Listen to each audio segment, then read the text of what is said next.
messieurs, bonsoir. Bienvenue au flash de 18h sur la RTB. Les assurances des prêts bancaires et des biens immobiliers et roulants connaissent une augmentation substantielle ces derniers temps au Burkina Faso. L'information a été donnée par la Ligue des consommateurs qui s'insurge contre cette augmentation. Selon cette structure, l'augmentation des assurances des prêts bancaires et des biens immobiliers et roulants constitue une charge supplémentaire pour les consommateurs burkinabés. Du côté de l'Association des professionnels des sociétés d'assurance, l'on estime que la mesure est légale. Le Burkina Faso s'est résolument engagé dans la mise en œuvre de l'économie verte.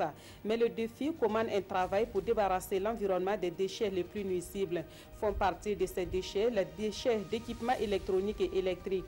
Les Nations Unies lançaient déjà en 2011 un cri d'alarme pour que l'Afrique de l'Ouest ne soit pas la poubelle électronique des pays industrialisés. Un projet vient d'être lancé au Burkina Faso pour la gestion de ce type de déchets. Le cardinal Philippe Ouédraogo sur les traces de réalisation de l'association Belouette de la Lénaba Tigré. La visite a eu lieu hier à la ferme située à Dapelgo, une commune rurale de la province de Loubritenga dans le plateau central. Sur une superficie de 42 hectares, le Lénaba mène des activités agro-silvo-pastorales. Ces réalisations ont séduit le visiteur qui entend les expérimenter. Dans la région des Cascades, la crise qui secouait le conseil municipal de Banfora depuis quelques mois est en phase d'être terminée.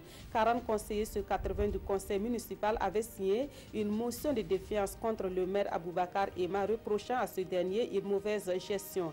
Les médiations entreprises par les autorités de la région ont abouti à la signature d'une motion de confiance signée par les conseillers au cours d'une section extraordinaire tenue hier à Banfora.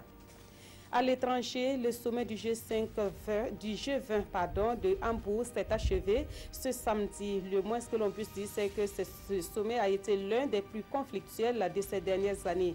Les points de discorde concernent notamment le climat et le commerce.